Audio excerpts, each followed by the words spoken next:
Paano mag-transfer ng pera galing sa ating PNB papunta sa GCash sa pamamagitan po ng PNB app.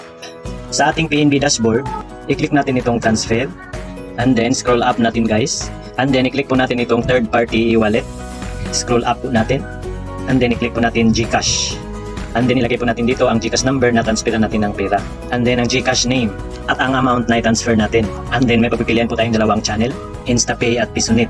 Ang InstaPay ay may transaction fee na 20 pesos na madideduct. Ang PisoNet ay wala pong transaction fee. So ito pong PisoNet ang pipiliin ko.